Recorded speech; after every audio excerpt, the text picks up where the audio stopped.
السلام عليكم ورحمة الله تعالى وبركاته. مساكم الله بالخير جميعا، وأقول بسم الله الرحمن الرحيم والحمد لله رب العالمين، وصلى الله وسلم وبارك على نبينا محمد وعلى آله وأصحابه أجمعين. أنا أسأل الله جلت قدرته مع إقبال هذا الليل وإدبار النهار ومع نزول هذه الأمطار أن يجعل النصر حليف الإسلام والمسلمين في كل مكان. وأسأل الله جلت قدرته أن يبارك فيكم أنتم أيها الشباب الموجودين في هذا المكان، وأن يبارك في جميع أبنائنا وشبابنا ومن يتابعنا عبر هذه القناة التي نحبها ونحب القائمين عليها والعاملين فيها. أشكر الحقيقة قناة بداية، وأشكر القائمين عليها، أخص بالشكر أخينا الكريم أبو عبد الكريم، وهو حقيقة حبيب الملايين من شبابنا، ونسمع عنه الثناء العاطر في المجالس في حال غيبته، ولكن ندعو له ونبارك له هذا القبول. ونشكر الحقيقة الآباء الفضلاء الذين حضروا أيضا هذا اللقاء، ودورهم ولعل يدور إن شاء الله حديث هو دور كبير مع وجودهم مع شبابهم، وكما يقال في العامية اللي ما له أول ما له تالي. ووجود الآباء بلا شك أنه يعزز هذه القيمة التي أجزم أنها أحد أهداف هذا البرنامج الكريم المبارك.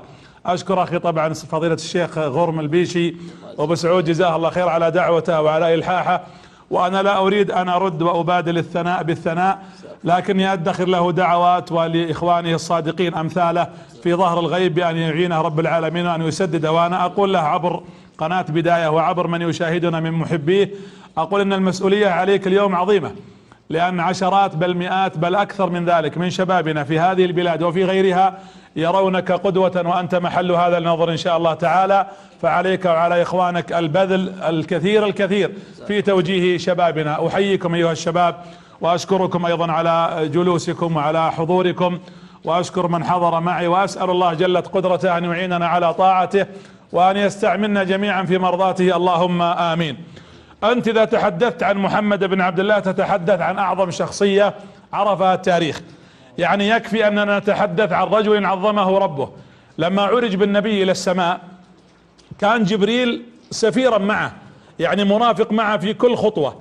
جبريل نزل عليه من السماء إلى مكة، ثم أخذه في ليلة المعراج أو ليلة الإسراء، كما قال تعالى: سبحان الذي أسرى بعبده ليلا من المسجد الحرام إلى المسجد الأقصى، فكان معه جبريل.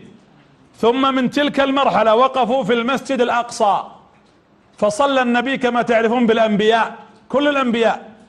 ثم لما صلى بآدم وبنوح وبموسى وبعيسى وإبراهيم وغيرهم من الأنبياء والرسل، وصلى أيضا بجبريل كان معهم، ثم عرج به إلى السماء. الكلام الذي أريد أن أقوله: كل سماء يصلها النبي مع جبريل يطرق الباب جبريل: من أنت؟ جبريل. من معك؟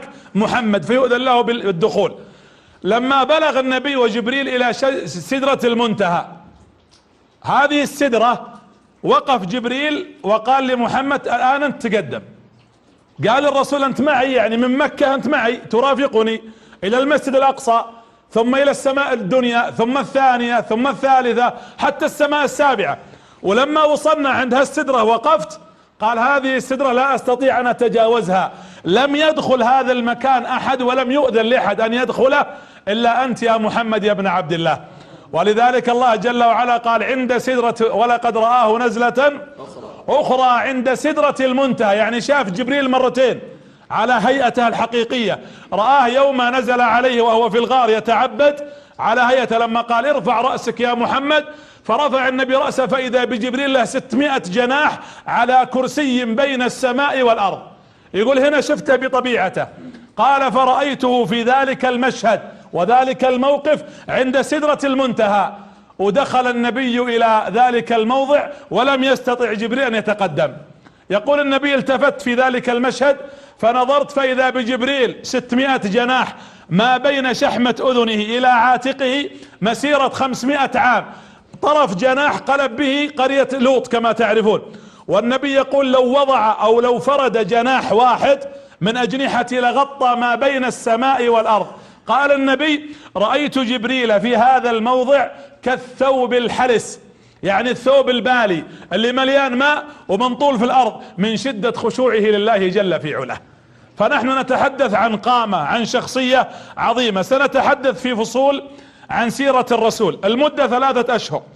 سنلتقي وإياكم إن شاء الله تعالى قرابة 12 أسبوع كل اثنين بعد صلاة المغرب الى صلاة العشاء.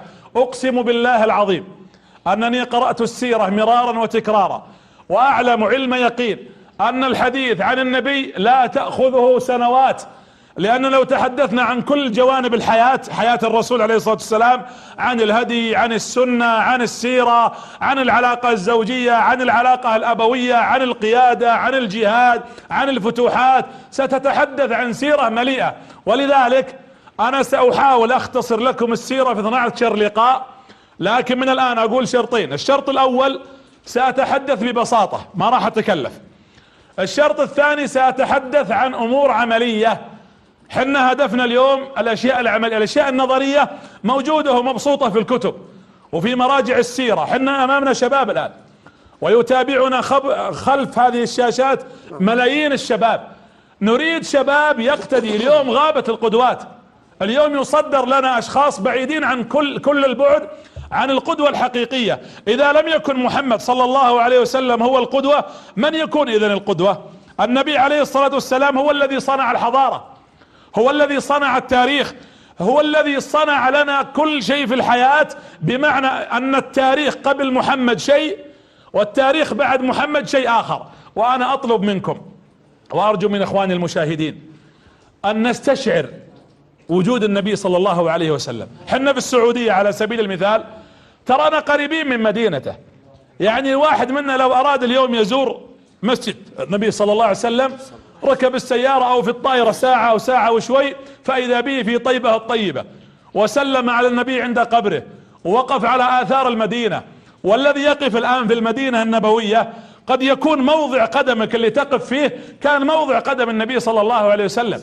وكل مشهد في المدينة خصوصا يعبر لنا ويحكي لنا قصة من التاريخ، قصة من السيرة. قد يكون تضحية، قد يكون بذلا، قد يكون خطبة خطبها، قد تكون قتالا وجهادا، قد يكون مفاوضات مع غير المسلمين، قد يكون نزول الوحي جبريل عليه السلام على النبي في ذلك المكان. فأريد أن نستشعر بالإحساس العميق وأن نقترب حتى نتفاعل، يعني نريد أن نستشعر شخصية محمد بيننا. حنا صلاتنا قبل شوي صلاة المغرب هي تطبيقا لسنته. يقول لي تو الشيخ غرم وش رايك نجمع بما ان المطر نازل؟ هذا ايضا تطبيقا لسنته. اتحدى انسان يستطيع ان يعيش مسلما او حتى غير مسلم اذا اراد الحقيقة والانصاف الا ان يستشعر هذا النبي عليه الصلاة والسلام في كل احواله. نحن امام سيرة في نظري انا اشعر انني صغير ولا استطيع حقيقة ان اتكلم امام قامة عن محمد بن عبد الله. لو قال الواحد منكم تعال اكتب لنا عن عائلتك، عن قبيلتك، عن الرموز في اجدادك، تجدك تقف حائرا امام دهات، امام عمالقة في التاريخ لا تستطيع ان تكتب القلم عن شيء مما تعرف عن جدك وعن ابوك وعن قبيلتك وعن من تحب. ومن باب اولى اذا اردنا ان نتحدث عن النبي عليه الصلاة والسلام، والله انا اعتبر هذا اللقاء وسامح الله اخي الشيخ غرم انه مسؤولية عظيمة في الحديث عن محمد في حلقات مختصرة لن نستطيع ان نوفي النبي صلى الله عليه وسلم قدره. انا اتحدث الان وكلي مليء حب، بل والله يشهد علي ربي انني مليء شوق لنبينا محمد عليه الصلاة والسلام، وكل احساس برسولنا كيانا وجسدا وروحا وسنة وهديا وشمائلا عليه الصلاة والسلام. وما اعظم اثر النبي على الامة اليوم، كل جانب من جوانب حياتنا ترى اثر النبي عظيم.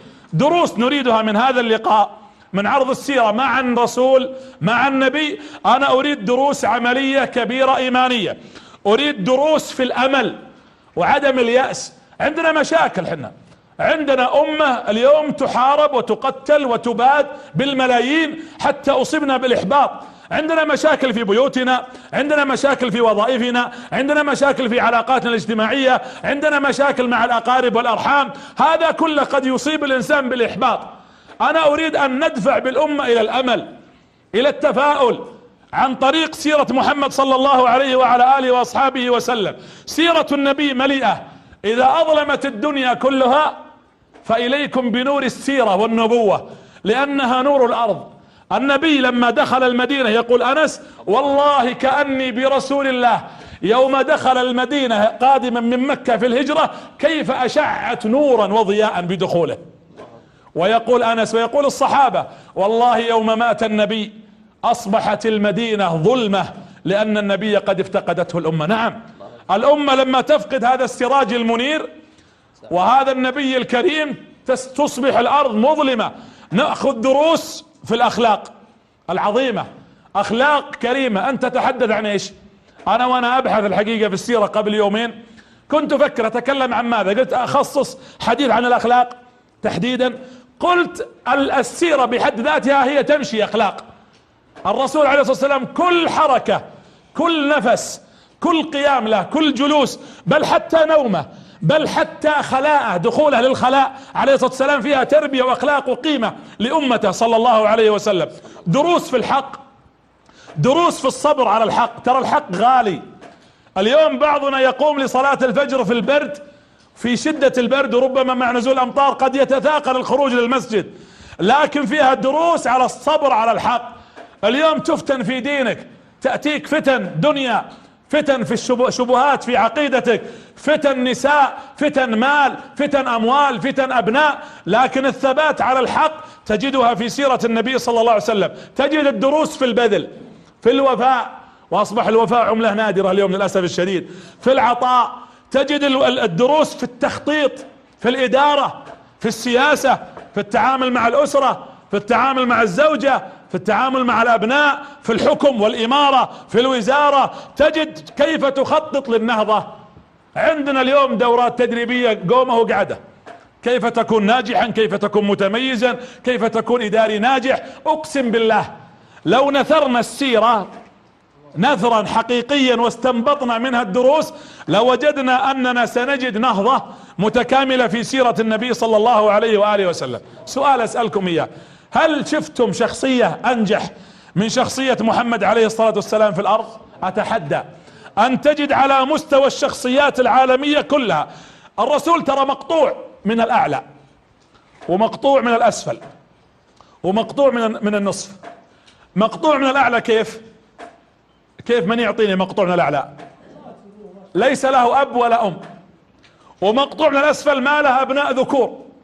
ومقطوع من النصف ما له إخوان، لم يكن له إخوان. ومع ذلك مع هذا اليتم عليه الصلاة والسلام إلا أنه أمي لا يقرأ ولا يكتب، لكنه بعث في أمة وبعث في هذه الأمة كل مقومات النهضة.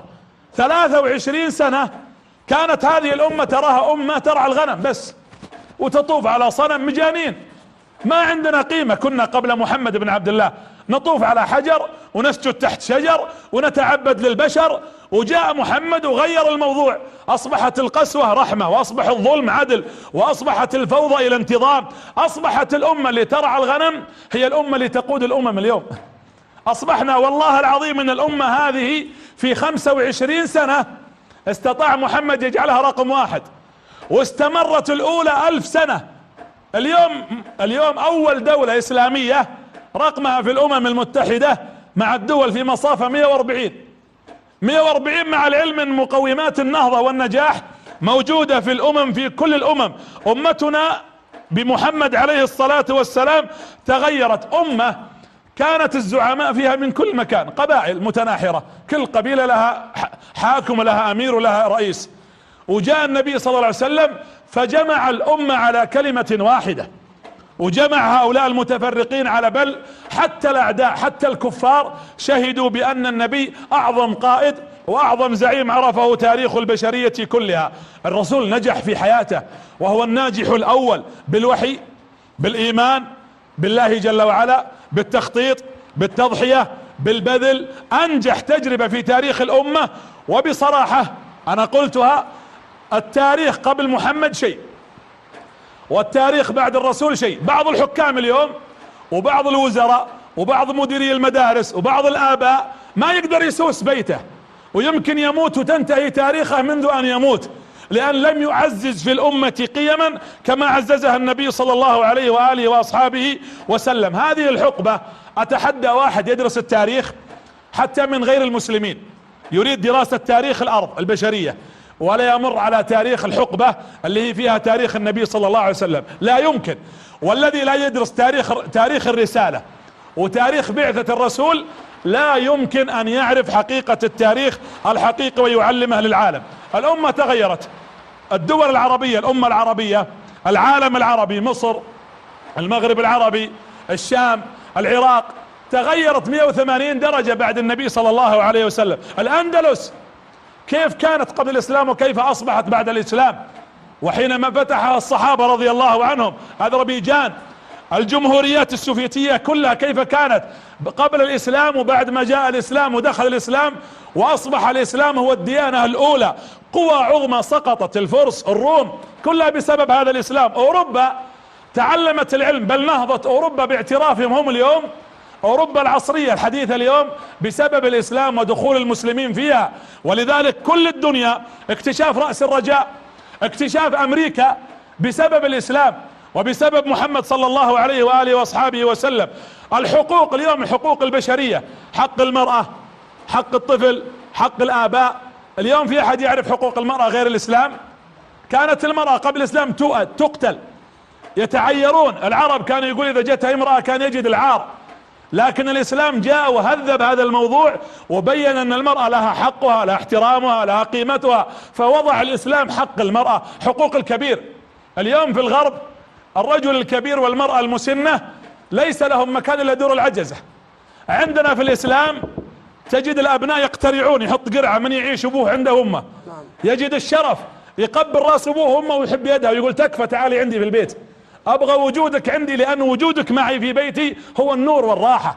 حقوق البشرية كلها، حق ولاة الأمر، حق الشباب، حق الكبار، حق الكبار في السن. النبي عليه الصلاة والسلام أخبرنا ليس منا من لم يوقر كبيرنا ولم يرحم صغيرنا. حنا نشوف الشايب في الشارع ما نعرفه وننصاه ونحب راسه ويمكن نمسك يده حتى ندخله المسجد او نقف امامه احتراما واجلالا. كل ذلك جاءت به سيرة محمد صلى الله عليه وسلم. الرسول اثر في الارض كلها. كم مسلم يصلي المغرب اليوم؟ كم صوت اذان ارتفع في العالم كله؟ هذا اثر محمد. كم عدد الذين يحجون بيت الله الحرام كل سنة؟ بالملايين، 3 مليون اقل عدد يحضر الى تلك البقعة المباركة لتأثير محمد في العالم كله. النبي كم يفطر اليوم في عدد من الصائمين يوم الاثنين في رمضان؟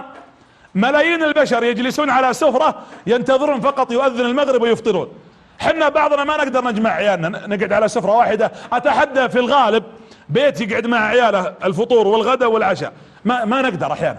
والرسول يستطيع ان يجمع الامة المحمدية في وقت واحد كلهم يقولون بسم الله اللهم إن هذا منك ولك على رزقك أفطرنا. هذا النبي الذي أثر على الكرة الأرضية بل على الدنيا كلها عليه الصلاة والسلام. كان النبي عليه الصلاة والسلام آثاره ولا تزال عظيمة ومنتشرة. جيبوا لي شخص، الاسكندر الأكبر، نابليون، فولتير، شكسبير وغيرها من الأسماء، هذول عظماء موجودين في الأرض كانوا، لكن وش كان أثرهم؟ ما في أثر. وإن كان هناك أثر فهو محدود في فن معين أو لون معين وفترة محدودة وينتهي أثر أولئك. أنت تعرف من نتكلم عنه يا جماعة، يا شباب، يا من يشاهدنا، يا أمة محمد؟ حنا نتكلم عن رسولنا، عن حبيبنا، عن قدوتنا، عن إمامنا، عن المعصوم، عن الذي زكاه الله من فوق 7 سماوات في خلقه وقال وإنك لعلى خلق عظيم، عن الذي زكاه الله في بصره وقال ما زاغ البصر وما طغى، عن الذي زكاه في صدقه وقال وما ينطق عن الهوى إن هو إلا وحي يوحى، عن الذي زكاه في علمه علمه شديد القوى، عن الذي زكاه الله كله. ألم نشرح لك صدرك ووضعنا عنك وزرك، رفع الله له ذكره. كل يوم 5 مرات أشهد أن محمدا رسول الله نسمعها في الأذان. هذا الاسم الذي يتردد، يستحي الواحد منا إذا سمع اسم محمد. تحترم كل من سمي على رسول الله لأنه المحمود في الصفات، المحمود عليه الصلاة والسلام في أفعاله، في أخلاقه، في روحه صلى الله عليه وعلى آله وأصحابه وسلم. كل شيء موجود. السلام، أول من دعا للسلام وإمام السلام هو محمد.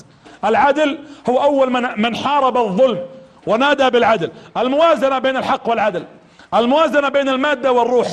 ترى أوروبا فيها نهضة، أمريكا عندها نهضة، لكن عندها نهضة في المادة لكن ما فيه روح.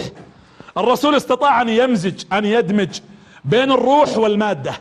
بين الإيمان وحقيقة الحياة حتى يستطيع الإنسان أن يحقق ما أراد الله. يا الله والله العظيم إنها سيرة عظيمة. أنا أتكلم عن نفسي أنني سأعجز أن أوصل معشار ما نريد أن إيصاله إلى في سيرة النبي صلى الله عليه وسلم. أنجح تجربة في التاريخ قبل وبعد. الأمم الفرعونية وش سوت؟ ما لها قيمة، ذهب أثرها، ما بقي من آثار الفراعنة إلا الأهرام في مصر. الرومانية ماذا قدمت للأمة؟ اليوم الأوروبية الحديثة ماذا قدمت؟ لا يمكن أن تجد جوانب الحياة كلها شاملة إلا في حياة النبي صلى الله عليه وآله وسلم. الرسول نحتاجه في الدنيا ونحتاجه في الآخرة. ترى أول ما تبعث القبور وتقوم على أرض المحشر مما يبشرنا في ذلك الموضع أنك أول ما ترى محمد بن عبد الله. ترى هذه فيها إشارة أن النبي يقول لنا دعوتكم ودللتكم وأخذت بأيديكم في الدنيا، وترى يوم القيامة سأنتظركم في المحشر حتى أخذ بأيديكم خشية العذاب الذي سيأتيكم. ويأتي الناس على يسقون من النبي صلى الله عليه وسلم ويقفون عند النبي عليه الصلاة والسلام يريدون أن يشربون من يده شربة. ويأتي يوم القيامة الذي امتلأ عرق والذي أتعبه الحر فإذا بالرسول يتقدم إليه فيسقيه شربة بيده الكريمة صلى الله عليه وسلم. ويرى رجل، والحديث صحيح، يرى النبي واحدا من أمته يدور يوم القيامة مثل التايه، فيتقدم النبي إليه ثم يأخذ بيده يقول له تعال، فيفرح هذا الإنسان، فتأتي الملائكة فتخطفه من يد النبي، فيقول النبي اتركوه دعوه فإنه من أمتي. قالت الملائكة يا محمد إنك لا تدري ماذا أحدث بعدك، لا تدري ماذا أحدث بعدك. ثم يسجد النبي عليه الصلاة والسلام ويدعو ربه تحت العرش، يا رب كل الأنبياء وش يقولون ذاك اليوم؟ وش يقولون؟ اللهم سلم سلم نفسي نفسي، إلا محمد يقول كلمة تختلف، أمتي أمتي أمتي يا رب العالمين. الرسول ينادي أمته في موطن الأنبياء يقول نفسي نفسي اللهم سلم سلم. هل له حق علينا إذا كان حتى في هذا الموطن خايف عليك، خايف عليك أنت أيتها المرأة أيتها الفتاة، خايف عليكم يا شباب. النبي خايف على هذه الأمة المباركة حتى بعد موته صلى الله عليه وآله وسلم، وحتى في ذلك الموطن العظيم الكبير. هذا الرسول هو القدوة، قدوتك في كل شيء. إذا كنت فقيرا فقد مر به الفقر وربط بطنه من شدة الجوع، إذا كنت غنيا فقد أعطي وادي من الغنم، لكن على الأغنياء أن يفعلوا ما فعل. وقف الرسول عند هذا الوادي فقال يا قوم فرقوا هذا الأغنام وهذه الأغنام على كل الفقراء، تصدق بها عليه الصلاة والسلام. كان حاكما ومحكوم في وقت قريش، كان زوجا وكان أب وكان والدا وكان معلما وكان متعلما. متعلم يتعلم من جبريل يوم ينزل عليه الوحي، قاضيا ويحكم بين الناس، بل حكم عند قريش يوم يختلفون على كسوة الكعبة، حتى قال كل واحد من القبائل أو كل قبيلة تمسك بطرف وترفع جزءا من الثوب حلها، حتى القضاة يأخذون منه. الحكام عليهم بأن ينظروا إلى حياة النبي صلى الله عليه وسلم، سيجدون كل بغيتهم تعامل مع العرب، مع العجم، مع اليهود، مع النصارى، مع البدو، مع الحضر، في السلم، في الحرب، في الغنى، في الفقر، في المرض، في الشدة، في الليل، في النهار، في السفر، في الحضر، في كل وقت. إذن هذه الشخصية شخصية جمعت كل الصفات، ولا يمكن أن ترى شخصية مثل النبي صلى الله عليه وآله وأصحابه وسلم مطلقا، في كل الأحوال تجده، في كل الأوضاع تجده. تعال إلى مشاهير العالم. نابليون ايش تميز به؟ تميز بإيش؟ تميز بقضية العظمة. تعال إلى شكسبير، تميز في ميدان الكتابة. نابليون تميز في القوة العسكرية. غاندي تميز في السياسة. حينما تأتي إلى شخصية تجد فيه تميز في لون واحد. بل حتى الأنبياء غير النبي عليهم الصلاة والسلام جميعا، حنا من عقيدتنا أن نؤمن بكل الرسل الأنبياء، ولا لا؟ آمن الرسول بما أنزل من ربي والمؤمنون كل آمن بالله وملائكته وكتبه ورسله لا نفرق بين احد من رسله. لكن حتى الانبياء فضل الله بعضهم ايش على بعض. يعني مثلا لما تيجي تتكلم عن عيسى عليه السلام نبي، لكن هل نستطيع نقتدي بعيسى مثلا كأب؟ عيسى ما له ابناء، كزوج لم يتزوج، كحاكم لم يحكم الارض، لكن تقتدي به كنبي ممن اصطفاهم الله، دعا الى التوحيد وصبر على ايذاء قومه وبلغ هذه الرسالة. تأتي الى سليمان اعطاه الله الحكم والمال، غني وحاكم، غني شاكر وحاكم عادل. تستطيع انك تقول ابى اقتدي بسليمان كفقير ما مر عليه الفقر، او كمحكوم لم يكن محكوما. لكن محمد تأتي الى كل جوانب حياته ستجد ان النبي صلى الله عليه وسلم صاحب الاخلاق الكبيرة. ابى اسألكم سؤال، خذوا ورقة وقلم، ولو بغيت تكتب فقط الاخطاء اللي وقعت فيها من يوم اصبحت اليوم الى صلاة المغرب. كم مرة اغتبت؟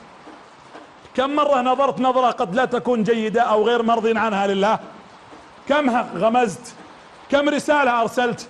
كم موقع؟ انا اتكلم للجميع. ستجد ان الانسان، انا اتحدث عن نفسي وامثالي، يمكن يسجل لستة طويلة من الاخطاء التي وقع فيها.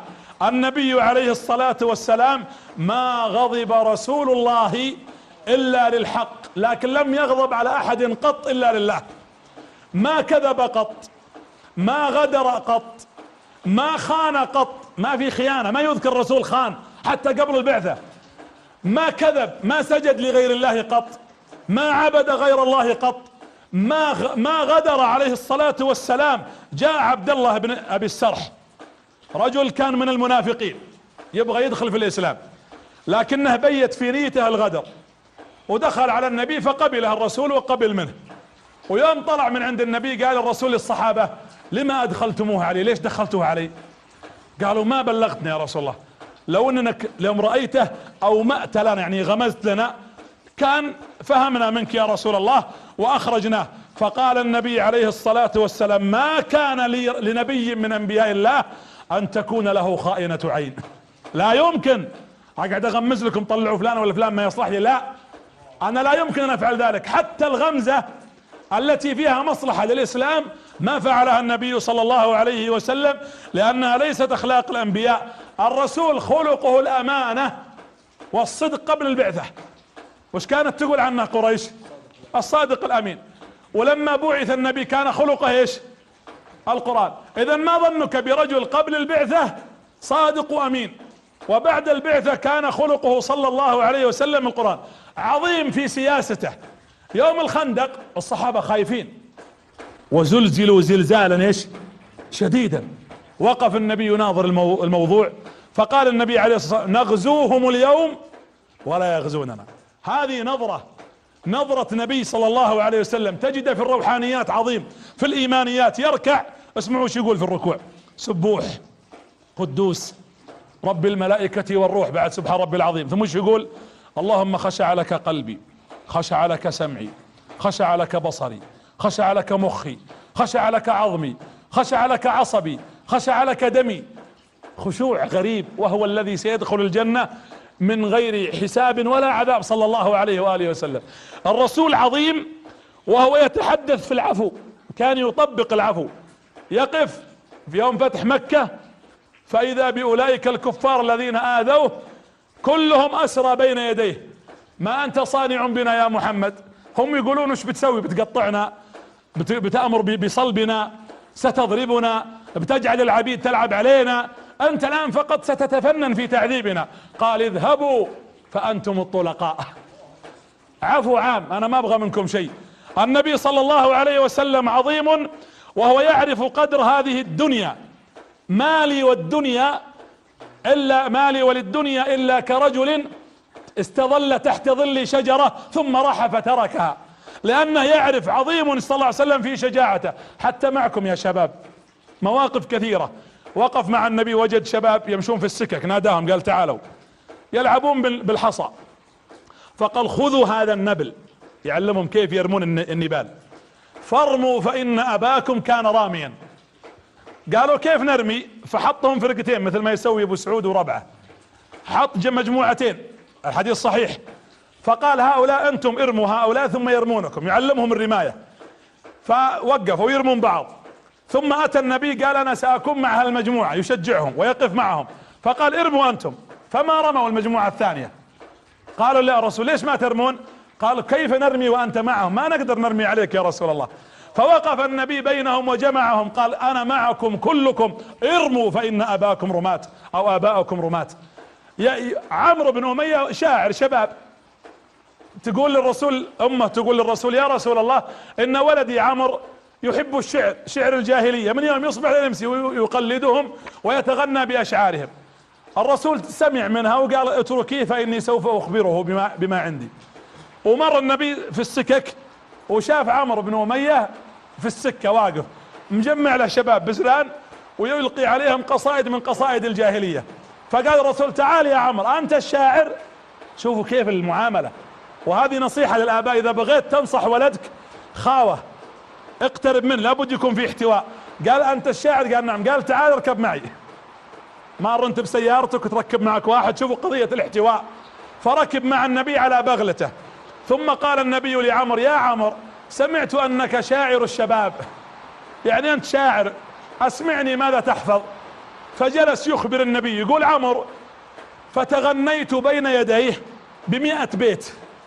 يعني كم الوقت اللي قضاه الرسول يسمع 100 بيت؟ ثلث ساعة اكثر اقل. القائد الاعلى محمد بن عبد الله يستمع الى هذا الشاب. ثم جلس وقال له الرسول ما اجمل ما تنقل يا عمر، اسمع مني اجمل ما سمعت. الان الرسول بدأ يوجهه، يقول له النبي عليه الصلاة والسلام اسمع مني من اجمل ما سمعت. قيل ان البيت قاله عمر يعني نقل حفظا، وقيل ان النبي قاله مما يحفظه صلى الله عليه وسلم الا كل شيء ما خلا الله باطل وكل نعيم لا محالة زائل. فاعجب عمرو بهذا البيت، فقال النبي يا عمرو قل الشعر واحفظ ما تريد لكن انتقي فيما تقول وتحفظ. هذه الرسالة. الرسول يعامل هذا الشاب بهذا الخلق، ينزل الى هذا الشاب معه حتى يقول له تعال انا بسمع منك وانمي هذه الموهبة عندك وانا معك فيما تريد، لكن نحن في ديننا ننتقي، الزين نفعله والباطل والخطأ نصد عنه ونتركه حتى نستطيع. تعرفون حديث ابي امامة الطويل لما دخل على النبي صلى الله عليه وسلم ذلك الشاب الذي يريد الزنا اكرمكم الله، قال يا رسول الله اريد ان ازني. الحين لو يدخل واحد لا نعرفه او نعرفه وقال والله يا شيخ بدر ابغى ازني، يمكن يقوم ابو عبد الكريم يضربه بالكرسي هذا. لكن النبي هنا تعامل معه، قال له تعال اقترب. الرواية ان كلما اقترب، الحديث عند احمد في المسند، قال يا محمد اريد الزنا. قال طيب تعال تعال تعال انت يصير خير.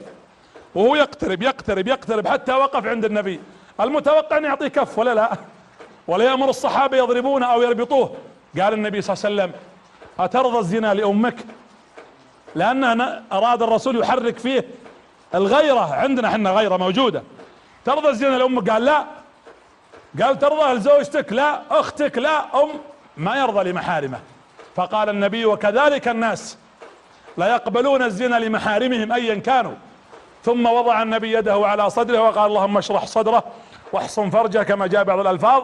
قال النبي فما قام ذلك الرجل او الشاب الا وهو يقول والله لقد دخلت على محمد واحب شيء لي على وجه الارض الزنا وخرجت من عندي واكره شيء لي على وجه الارض الزنا، اشهد ان لا اله الا الله وانه محمد رسول الله صلى الله عليه وسلم. 23 سنة. يقول احد المفكرين الانجليز بحثت في سيرة نبيهم فلم اجد عيبا واحدا، بل لم يجد عيبا حتى قبل بعثته. 63 سنة عمر النبي عليه الصلاة والسلام، 40 قبل البعثة و23 بعد مبعثه عليه الصلاة والسلام. اتحدى ان نأتي بعيب واحد في حياة نبينا صلى الله عليه وسلم. هل حبيتوه؟ هل اشتقتوا له؟ المصري يقول هل انت على انا وحشتني وحشتنك وحشتك وحشتني. نريد ان نشتاق للرسول هذا الشوق. انا اريد من هذا اللقاء الاول يكون عندنا الشوق. لقد جاءكم رسول من انفسكم عزيز على من؟ على الله. ترى عزيز عليه ما عنتم. تراه عزيز على الله حتى لو عاندتم.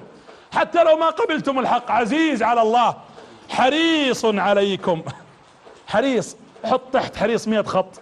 حريص عليكم، حريص عليك ان تطبق سنته، حريص على الفتاة ان ترتدي عباءتها وحجابها، حريص على الآباء ان يجدون ابناء يبروا بهم، حريص على تجارنا في معاملاتهم في البيع والشراء، حريص على الأمة، حريص على أطفالها الذين يقتلون، حريص على شبابها، حريص على تعليمها، حريص على منهجها، حريص على ساستها، حريص عليكم ما عنتم، حريص عليكم بالمؤمنين رؤوف رحيم. هل نشتاق لرسولنا؟ يا ترى لو كنا مع النبي الآن هل سنضحي لرسولنا عليه الصلاة والسلام؟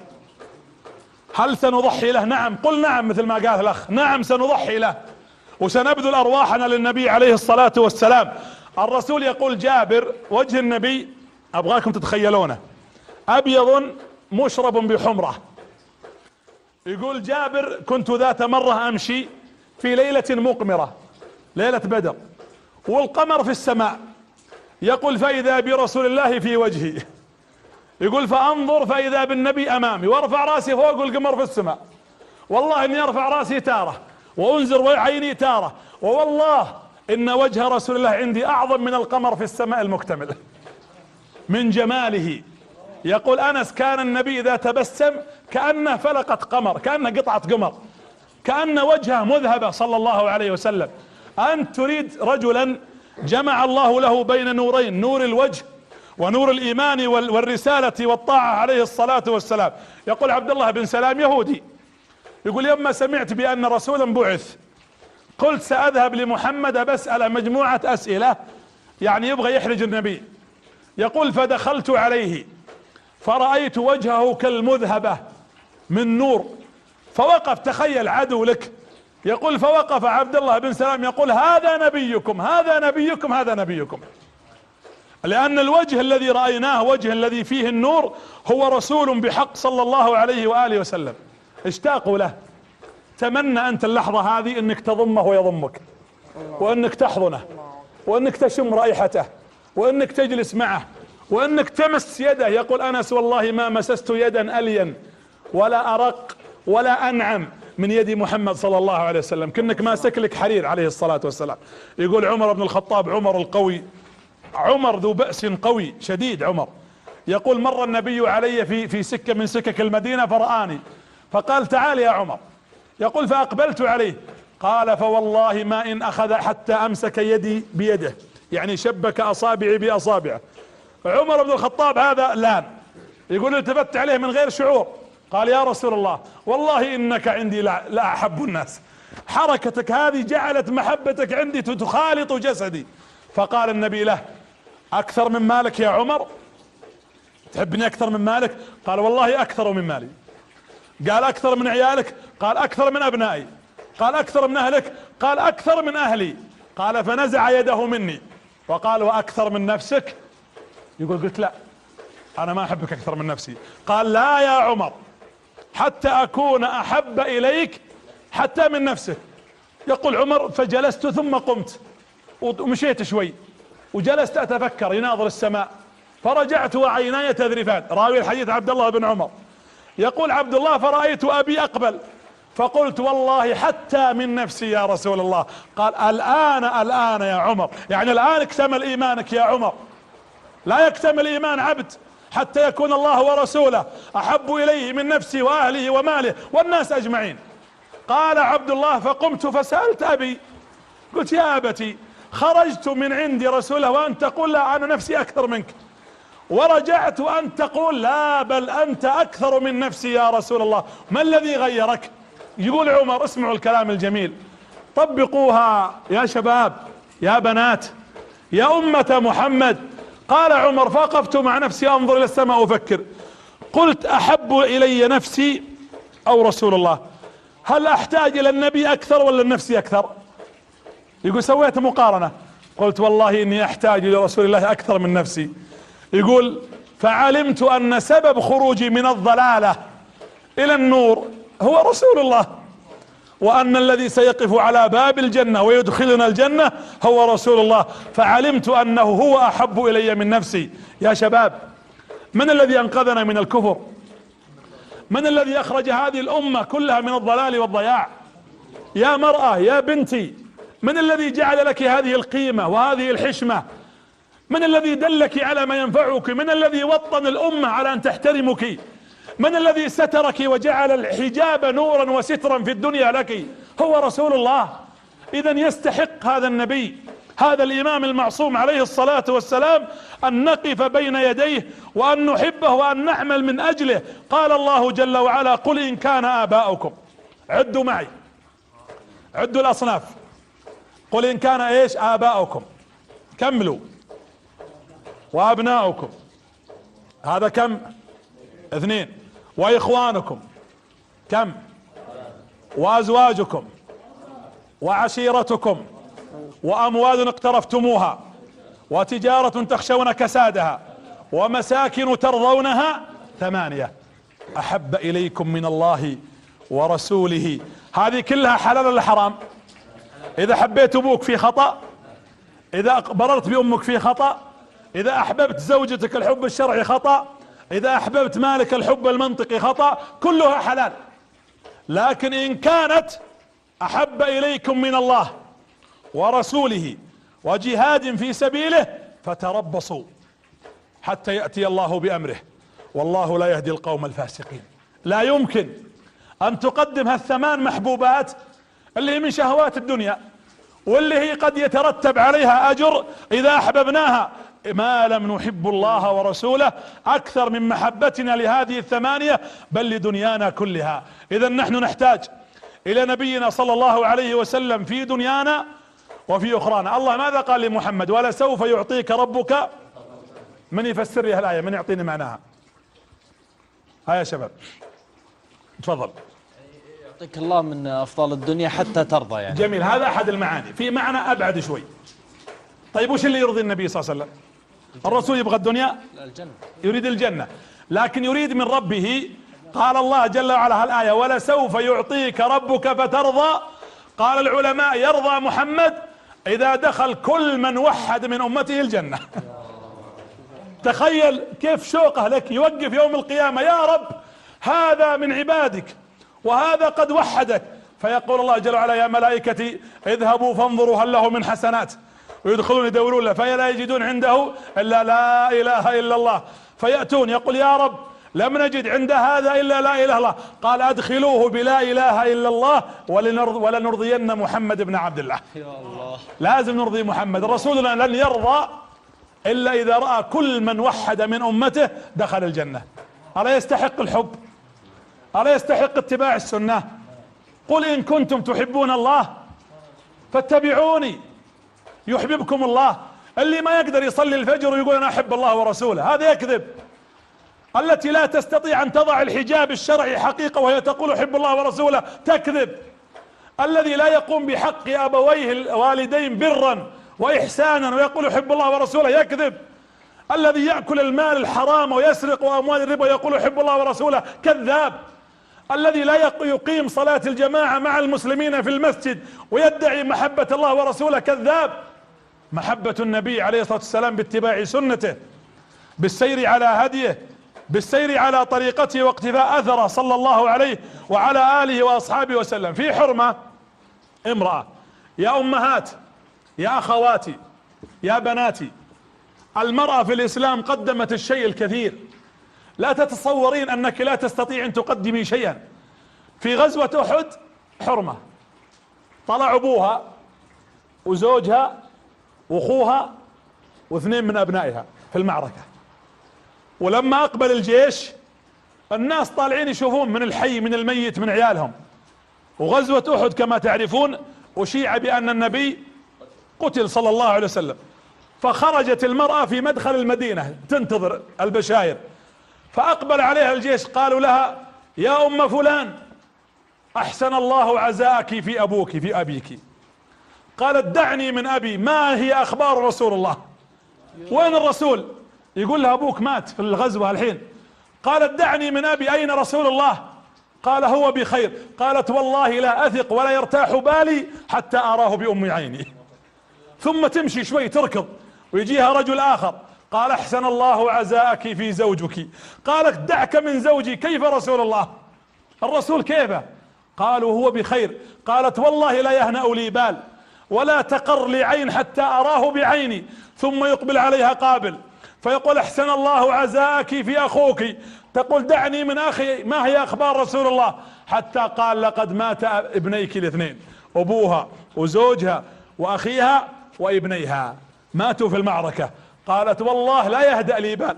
ولما رأت النبي في معركة أحد الرسول رجع والدم ينزل من وجهه وستأتيكم قصته الآن، قالت يا رسول الله ها كل مصيبة بعدك تهون يا رسول الله، والله كل مصيبة هينة يا رسول الله، أنا لا أريد الأب ولا أريد الزوج ولا أريد الخال ولا أريد العم ولا أريد الولد، لكن كل مصيبة بعدك يا رسول الله تهون. أسألكم بالله، هل نحن عندنا هذا الحب لرسول الله؟ إذا فقدت حبيب، صديق، أب، أخاطب الأمهات المكلومات، أخاطب الآباء الذين فقدوا أحد أبنائهم، أخاطب الأبناء الذين فقدوا أبويهم، أخاطب المساجين، أخاطب المرضى، أخاطب أهل المصائب، أخاطب الذين يجلسون الآن في زوايا وحنايا لا يراهم ولا يعلمهم إلا الله، يبكون من الهموم والمصائب. كل مصيبة بعد رسول الله تهون. اصبر لكل مصيبة وتجلدي، واعلم بأن المرء غير مخلد، وإذا ذكرت مصيبة تلهو بها فاذكر مصابك بالنبي محمد صلى الله عليه وآله وسلم.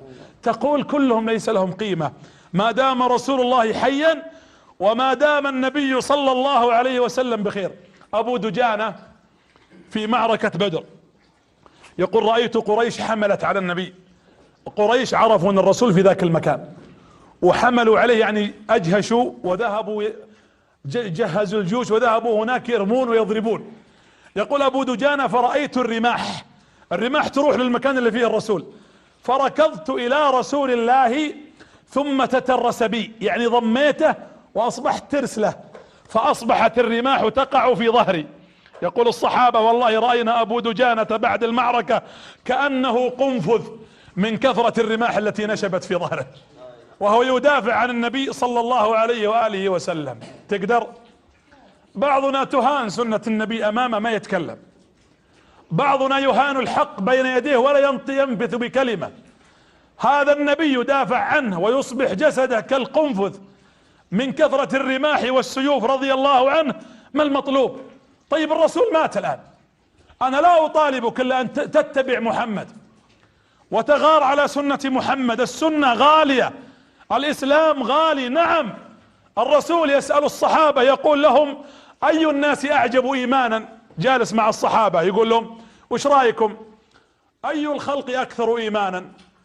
فقام أبو بكر فقال الملائكة يا رسول الله هم أعجبنا وأكثرنا إيمانا. قال وما لهم لا يؤمنون وهم عند ربهم؟ ليش ما يؤمنون وهم عند الله؟ والله خلقهم لعبادته. فقال عمر أعجب الناس أو الخلق إيمانا الأنبياء، أنت وإخوانك الأنبياء. قال وما لنا لا نؤمن والوحي ينزل علينا؟ لا. فقال أحد الصحابة إذن أعجب الخلق إيمانا نحن أصحابك يا رسول الله. قال وما لكم لا تؤمنون وأنا بين ظهرانيكم معكم؟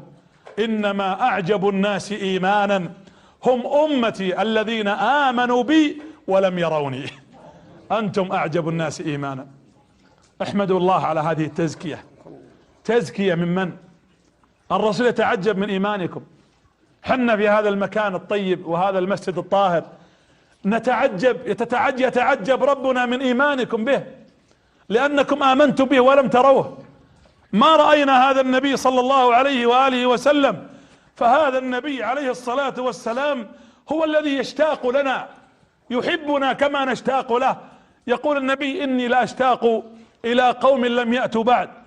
قالوا أو أشتاق لإخواني. قالوا له أولسنا إخوانك؟ قال لا، أنتم أصحابي ولكن إخواني الذين آمنوا بي ولم يروني. اللهم اجمعنا برسولك محمد عليه الصلاة والسلام. 4 أشياء تجعلك تحب النبي حبا كبيرا. أولها اتباع سنته. قل إن كنتم تحبون الله فاتبعوني. طبق السنة، قم بما امرك به ربك وفعله نبيك وامرك به، وستشعر بلذة، لذة غريبة. اثنين، اكثروا من الصلاة عليه، لان الصلاة على نبينا تقربنا منها. اللهم صل على محمد وعلى ال محمد كما صليت على ابراهيم وال ابراهيم. اكثار الصلاة عليه، فالله يصلي عليه، ان الله وملائكته يصلون على النبي يا ايها الذين امنوا صلوا عليه وسلموا تسليما. من اسباب محبتنا لنبينا زيارة مسجده ومدينته. اذا زرتم المدينة، واللي ما يستطيع يزورها من اخواننا خارج هذه البلاد اما لظروف سياسية او لغير ذلك، نقول تأملوا في سنته، حتى واذا رأيتم مدينته ومسجده عبر الشاشات والصور فتخيلوا وجود رسولكم بينها وفيها صلى الله عليه وآله وسلم. ايضا مما يقربنا كثرة دراسة سيرته. اشكر الحقيقة قناة بداية وزد رصيدك وغرم والشيخ ابو عبد الكريم وغيرهم. تدريس السيرة لنبينا هو احد اسباب حب الناس للنبي.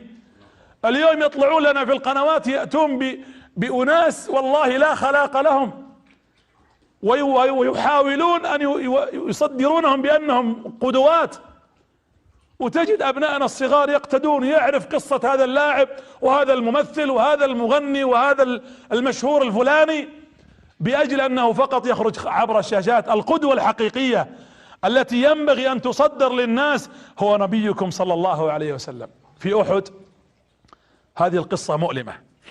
احد الكفار حفر حفرة يقال انه جلس عليها اياما. تعرفون انتم المدينة كلها جبال وصخور، وجلس ايام يحفر، يقول لعل محمد يمر من عندها فيسقط فيها. ولما جاءت الغزوة، غزوة احد، الرسول في احد كم كان عمره؟ من يعرف كم كان عمر الرسول؟ الرسول هاجر عمره كم اصلا للمدينة؟ هاجر عمره 50 سنة. وغزوة احد كانت وعمر النبي 57 سنة.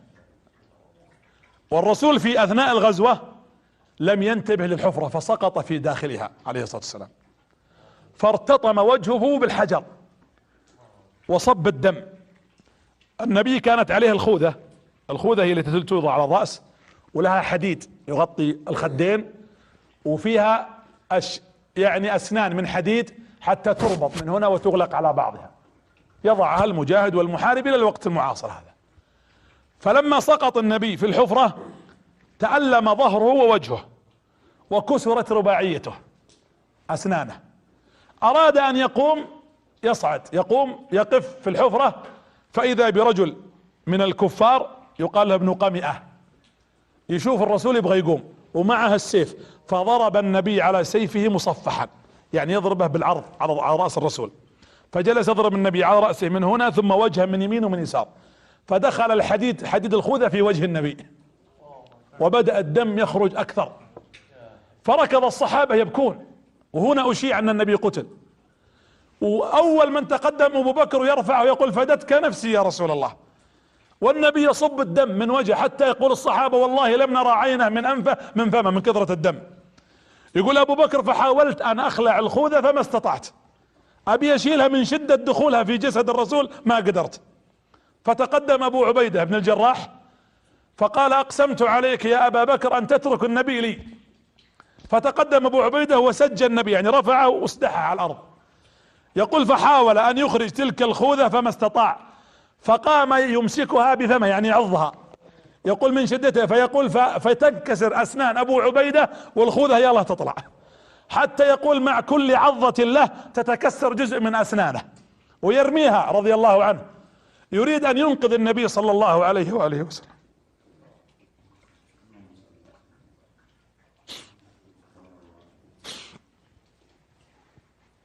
وهو يخرج الحديد من وجه النبي صلى الله عليه وآله وأصحابه وسلم. يقول والدم في وجه النبي كثير، وكان الدم يملأ وجهه فيمجه النبي، يمج الدم الذي يخرج من فمه ويأتي الدم ثاني مرة، فيمجه صلى الله عليه وآله وسلم أكثر من مرة ولا يزال على هذه الحال. يقولون الصحابة الأهثم هو الذي ليس له أسنان، يقول لما رأينا أبو عبيدة سقطت أسنانه والله لقد رأينا جمالا في وجهه لم نره من قبل حينما سقطت أسنان إكراما من الله له، لأنه هو الذي خلع الخوذة من وجه نبينا عليه الصلاة والسلام. يقول فخلعت فإذا بوجه النبي كله دم وفتحاتها في خديه من يمين ومن يسار. يقول فجلس النبي يمسح وجهه والصحابة حوله، فرفع النبي كفه. يقول أبو بكر فخشيت أن يدعو على أمته، فالتفتنا إلى النبي وهو يقول اللهم اهدي قومي فإنهم لا يعلمون، اللهم اهدي قومي فإنهم لا يعلمون.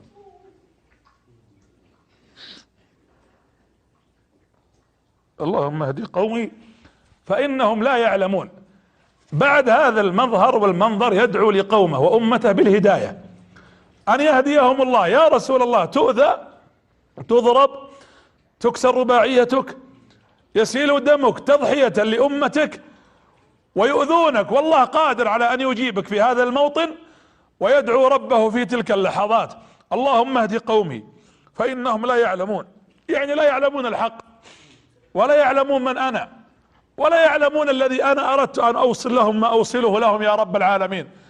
فأعني يا الله على توصيل هذه الرسالة. والله إن نبينا يستحق الحب عليه الصلاة والسلام إيمانا وحبا. ضحى النساء. أم عمارة في غزوة أحد لها موقف عظيم، تقول رأيت النبي والكفار خلفه يريدون ضربه، تقدمت حرمة يا جماعة الخير، يا شباب يا رجال، أنتم أمل أمتنا، أنتم الأمل بعد الله سبحانه وتعالى. أم عمارة تقف خلف النبي تضع نفسها له كالدرع تحميه، حتى ضربت على كتفها فغار كتفها. يضربونها الكفار بالسيوف. تخيل وانت تذبح ذبيحة، لما تضرب كتف الذبيحة بالساطور مرتين وثلاث ينكسر العظم يطيح. أم عمارة يقول الصحابة ضرب كتفها حتى غار، حتى سقطت في الأرض. وبالمناسبة تراها عاشت بعد غزوة بدر أو أحد 20 سنة، وسقطت في الأرض، ومر عليها ولدها يا أمي يا أمي يريد ينقذها، قالت دعني اذهب إلى رسول الله فهو أولى مني بالإنقاذ. روح للرسول خلني أنا في الأرض. هذه المرأة تقف إلى النبي، ثم التفت عليها الرسول في الغزوة وهي مدرجة بدمائها، قال من يطيق ما تطيقين يا أم عمارة؟ قالت أطيق وأطيق يا رسول الله فداء لك، ولكني أسألك مرافقتك في الجنة. أنا ما أبغى شيء، خلهم يضربوني، وخله يغور كتفي، وخل السيف يبقى في ظهري. امرأة حرمة يا شباب، حرمة يا رجال. الأمة اليوم نريد، تدري ماذا نريد فقط منك؟ نريد اتباع السنة، نريدك أن تكف أذاك عن الخلق وعن نفسك، نريدك أن تكون مؤمنا صالحا. نريد من البنت الفتاة المرأة أن تحفظ حجابها وعفتها وشرفها ومكانتها، أن تقوم على تربية أولادها، وأن تحفظ زوجها حاضرا غائبا. نريد أمة تتبع النبي صلى الله عليه وآله وسلم رغبة فيما عند الله. هذا النبي عليه الصلاة والسلام وسط هذا الإيذاء. تخيلوا الله جل وعلا يريد أن يبتلي، أن يخبرنا أن الإسلام غالي، وأن يخبرنا أن النبي ضحى من أجل هذا الدين ومن أجل هذه الأمة التضحية الكبيرة. يشتد إيذاء قريش له في مكة.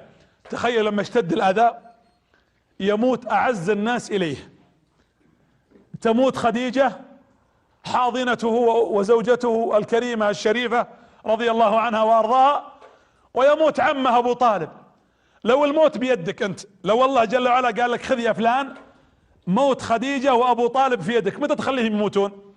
يموتون بعد فتح مكة، بعد نصر الإسلام. لكن الله جل وعلا أخذهم في وقت واحد في سنة واحدة، حتى سمي ذلك العام عام ايش؟ عام الحزن. كأن الله يريد أن يخبر محمد يا محمد سيذهب العم وتذهب الزوجة ويتخلى عنك الناس، لكن معك الله جل في علاه. وهذا درس عملي. لا تحزن إن الله معنا. يتخلى عنك كل الناس، كل من يتخلى عنك يذهب. إذا كان الله معك فلا تحتاج أحدا ينصرك بعد الله جل في علاه. يزداد إيذاء قريش. الأذان نكمل بعد الأذان إن شاء الله، 5 دقائق فقط نكمل. هذا الأذان إذا اسمعه من آثار محمد صلى الله عليه وسلم. وأنا أوصيكم بكثرة الدعاء في هذا الوقت، ترى وقت الأذان وقت إجابة، وخاصة ونحن في وقت أمطار. أسأل الله جلت قدرته أن يتقبل منا ومنكم صالح الأعمال. يشتد الأذى على النبي عليه الصلاة والسلام، يعني تخيل يموت من كان يسانده. خديجة هي التي آوته وآمنت به، فتحت باب بيتها بعد أن تزوجته رضي الله عنها، ودعمته بالمال ووقفت في وجه قريش دعما له، حتى لما كان الحصار في شعب أبي طالب أطلق النبي وصحابته بسبب خديجة رضي الله عنها. خاف الكفار أن يحدث لخديجة ضرر فيصبح عليهم العار إلى يوم القيامة، وعمها أبو طالب. ومع ذلك يموتون في اللحظات الحرجة، في داخل الأزمة، في داخل المشاكل، فيزداد أذى قريش، فيخرج النبي منهم إلى الطائف. تخيلوا الرسول لما خرج من الطائف كان عمره 50 سنة، ويخرج يمشي على رجليه 100 كيلو فارا من هؤلاء القوم الذين آذوه، ما آمنوا به. ولما مات أبو طالب وخديجة ازداد الإيذاء، فخرج النبي معه زيد رضي الله عنه وتوجه إلى الطائف ظنا منه أنهم سيستجيبون. فلما دخل عليهم التقى بالزعماء الثلاثة في الطائف، فعرض عليهم الإسلام. فقال أول زعيم لمحمد عليه الصلاة والسلام استهزاء وعدم قبول، قال الأول: أما وجد الله خيرا منك حتى يرسله لنا؟ اذهب فلا نقبل منك. وقال الثاني: أما والله لو رأيتك متعلقا بأستار الكعبة، والله لو أشوفك يا محمد متعلق بأستار الكعبة تقسم أنك نبي من عند الله ما صدقتك. وأما الثالث قال: يا محمد إما أن تكون صادقا، فإن كانك صادق نبي فأنت أرفع من أن تكلمني، وإن كنت كذابا فأنت أدنى من أن أكلمك، فلا نقبل منك شيئا. ثم النبي وقف وعرف أن الجماعة ليس كما يقال ما فيهم طب، فقال النبي: أريد منكم أمرا واحدا، ألا تخبروا قريش أنني أردتكم أن تقفوا معي ضدهم وأنني دعوتكم الإسلام. قالوا: والله لنخبرنهم عنادا لك. وأرسلوا من يخبر قريش أن محمد عندهم.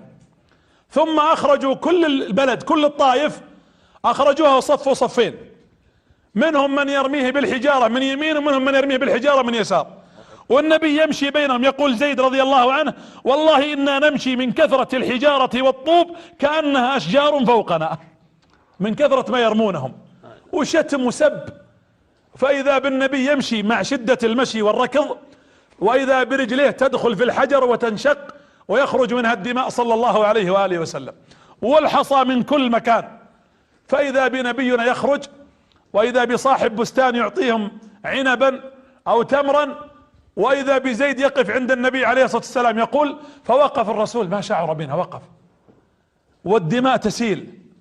يقول: فنظرت إليه فإذا به يمشي، وزيد يلحقه يمشي. النبي يعني لم يشعر بماذا يفعل عليه الصلاة والسلام من هول الموقف.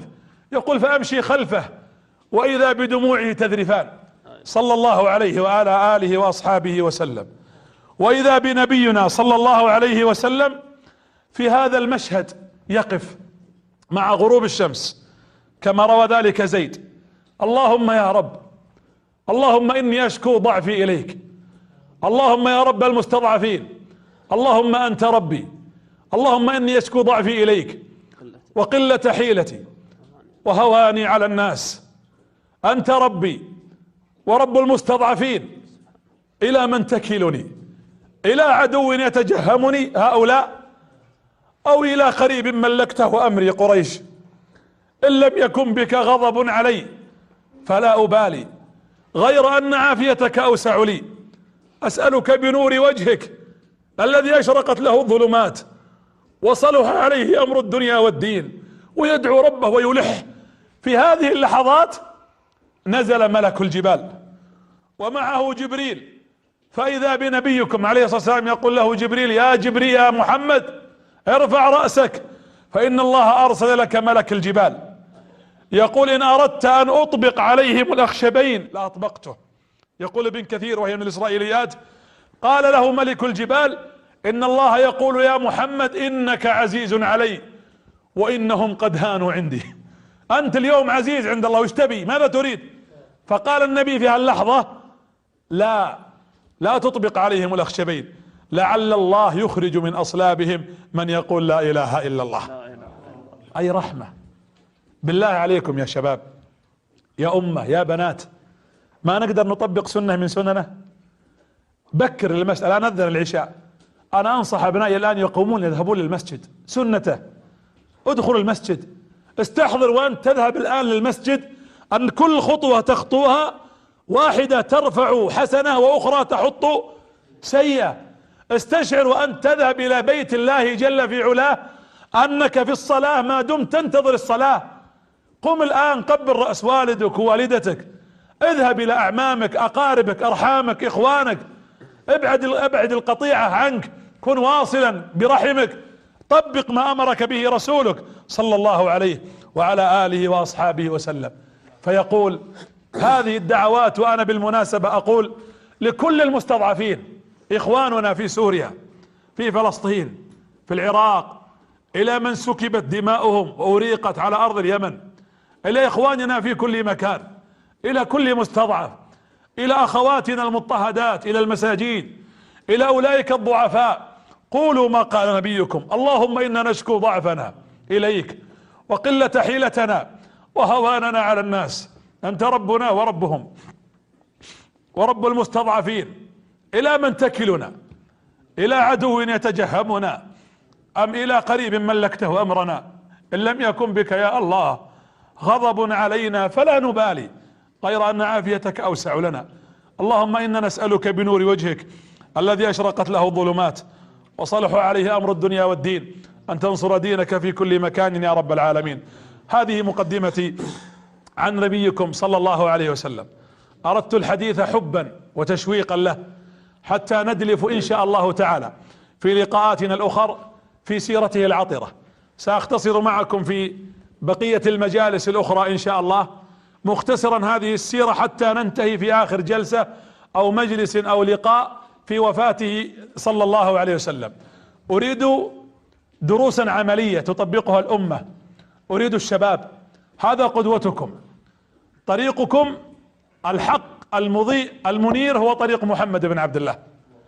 كل طريق سوى طريق الرسول مظلم، وكل باب سوى هذا الباب مغلق، الذي يتلمس العزة والقوة والقدوة والنجاح والتميز والتفوق في غير سيرته ومسيرته وسنته وهديه، هذا مسكين، هذا يهرول عبثا ويركض خلف سراب، ولن يصل إلى حد ولا إلى نهاية إلا إلى موت سينتهي به. وإن مات على غير الحق، مات على غير الجادة، فالنهاية معروفة على من يموت على غير ما أراد الله وأراد النبي صلى الله عليه وآله وسلم. الدرس القادم إن شاء الله تعالى سنتحدث للعالم كله عن أعظم ميلاد وعن أعظم مولد، كيف ولد، كيف كان، وماذا عمل، لماذا مات أبوه، لماذا ماتت أمه عمره 6 سنوات، لماذا مات جده وهو صغير، لماذا مات من يناصره، ما هي الآثار، ليش النبي تربى في أكثر من مكان، في أكثر من بيت وفي أكثر من بيئة. كل هذا إن شاء الله تعالى سنتحدث عنه إن شاء الله في لقائنا القادم. ما أعظم النبي صلى الله عليه وسلم، ما أعظم هذه السيرة العطرة والعظيمة، سيرة محمد عليه الصلاة والسلام. اقتدوا برسولكم ومن سيرته انهلوا من هذه السيرة العظيمة. لقد جاءكم رسول من أنفسكم عزيز عليه ما عنتم حريص عليكم بالمؤمنين رؤوف رحيم. اللهم إنا نسألك أن تجمعنا برسولك محمد صلى الله عليه وسلم. النداء فأمنوا. اللهم يا الله، اللهم يا ملك، اللهم يا قدوس، اللهم يا سلام، اللهم يا مؤمن، اللهم يا مهيمن، اللهم يا عزيز، اللهم يا جبار، اللهم يا متوكل، اللهم يا وهاب، اللهم يا واسع، اللهم يا أول، اللهم يا آخر، اللهم يا ظاهر، اللهم يا باطن، اللهم يا عزيز، اللهم يا قوي، اللهم يا حي، اللهم يا قيوم، اللهم يا رحمن، اللهم يا رحيم. اللهم إنا نسألك بالأسماء الحسنى والصفات العلى، نسألك اللهم بكل اسم هو لك سميت به نفسك أو أنزلته في كتابك أو علمته أحدا من خلقك. اللهم اجعلنا ممن سار على هدي نبيك محمد بن عبد الله. اللهم اجمعنا به في جناتك، جنات النعيم، مع النبيين والصديقين والشهداء والصالحين، وحسن أولئك رفيقا. اللهم يا الله، اللهم يا رحمن، اللهم رحماك بإخواننا المستضعفين في كل مكان. اللهم إنه لا حول لنا ولا لهم ولا قوة إلا بك. اللهم إليك نرفع كف الضراعة، نشكو إليك حالهم وضعفهم. اللهم إنهم بهم من اللأواء والبلاء والشدة ما لا يعلمه إلا أنت ولا يكشفه سواك. اللهم ارحم أبناءنا الضعفاء الأيتام المساكين في أرض سوريا. اللهم ارحم ضعفهم في سوريا، وارحم ضعفهم في العراق وفي فلسطين وفي سائر بلاد المسلمين. اللهم إنه لا ناصر لهم إلا أنت، اللهم لا ناصر لهم إلا أنت. اللهم إنهم يعانون، اجتمع عليهم العدو في الداخل والعدو في الخارج. اللهم إنهم في حالة لا يعلمها إلا أنت. اللهم إنهم في شتاء وفي برد وفي حالة لا يعلمها إلا أنت. اللهم قتل أبناؤهم وسجن رجالهم وهدمت عليهم بيوتهم وحرموا من أقاربهم. اللهم إننا في ضعف لا يعلمه إلا أنت، فارحم أمة محمد صلى الله عليه وسلم برحمة من عندك، لا تبقي لأمتنا بأسا يا رب العالمين. اللهم إنا نشكو ضعفهم إليك، فارفع ما هم به يا حي يا قيوم.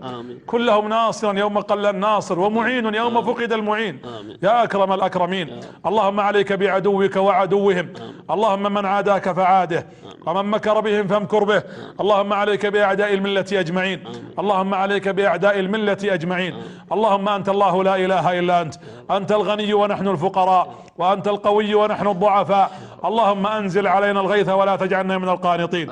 اللهم اجعل ما أنزلته علينا يا ذا الجلال والإكرام رحمة بنا يا رب العالمين. اللهم اجعله سقيا رحمة لا سقيا عذاب ولا هدم ولا بلاء ولا غرق. اللهم حوالينا ولا علينا، اللهم حوالينا ولا علينا، اللهم حوالينا ولا علينا يا رب العالمين. اللهم آمنا في الأوطان والدور، وأصلح الأئمة وولاة الأمور.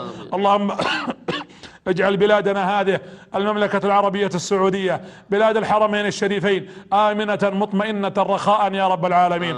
اللهم احفظها واحفظ ولاة أمرها ورجال أمنها يا رب العالمين، وعلمائها وكل من كان بها يا ذا الجلال والإكرام. اللهم احفظها من كيد الكائدين، واحفظها من حسد الحاسدين. اللهم احفظها من عبث العابثين. اللهم اجعلها آمنة مطمئنة وسائر بلاد المسلمين. اللهم احفظ الخليج في كل مكان. اللهم اجمع كلمة الخليج يا رب العالمين في عمان وفي الإمارات وفي قطر وفي البحرين والكويت وهذه البلاد يا رب العالمين. اللهم احقن دماء المسلمين في مصر وفي تونس وفي ليبيا وفي اليمن وفي باكستان وفي الهند وفي الصومال وفي كل بلاد المسلمين يا رب العالمين. شكر الله لكم أيها الأفاضل، وشكر الله لمن يشاهدنا عبر هذه الشاشة المباركة قناة بداية. شكر الله للقائمين على هذا البرنامج وعلى هذا العمل الكبير المشرف. أسأل الله أن يجعلكم هداية لشبابنا، وأوصيكم ونفسي بتقوى الله جل في علاه، وأحسب أن اختياركم إن شاء الله كان اختيارا موفقا، واعلموا أنكم قدوات ينظر إليكم الأبناء والبنات في البيوت، فكونوا قدوة حسنة بأفعالكم وأقوالكم ومبادراتكم، بل حتى في مظهركم وفي أقوالكم وفي كل ما تفعلون. اعرفوا أنكم ستخرجون من هذا البرنامج كما يسمى بهذا اليوم نجوما، لكن كونوا نجوما في الحق يهتدى بكم.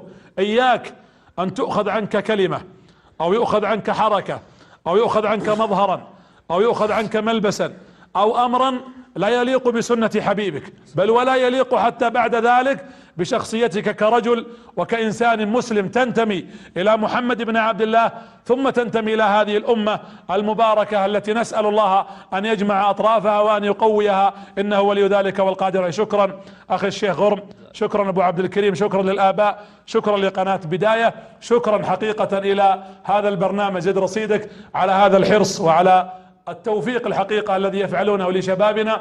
زادكم الله هدى ونورا. وأنا أدعو من هذا المنبر بالمناسبة كل علمائنا بدءا بالكبار الأفاضل الأجلاء في هيئة كبار العلماء وأئمة الحرمين، وأدعو القضاة وأدعو طلبة العلم بزيارة الحقيقة هذه القرية والتعاون مع الإخوة الأجلاء الفضلاء حتى نقف معهم وحتى نطبق ما نقوله، لأننا ننظر الأمة كل مرة وفي كل مكان. وأحسب إن شاء الله أن علماءنا على قدر من المسؤولية وفقهم الله وأعانهم، ونحن تلامذة عند أيدي أولئك العمالقة، أن نطبق ما نقوله من القرب من الشباب، من احتواء الشباب. فأنا أوصي وأنادي وسأتعاون إن شاء الله تعالى مع الشيخ غرم على أن نكون سببا إن شاء الله تعالى في مفتاح لعلمائنا حتى يزوروكم في هذا المكان ويقفوا من قرب معكم ومع شبابنا، ويتحدثوا لكل مشاهدي هذه القناة وخاصة الشباب، ليعلم الجميع أن الهدف واحد، أن الغاية ليست الحقيقة قضية دعاية لا إلى قناة ولا إلى غيرها، بقدر ما نحن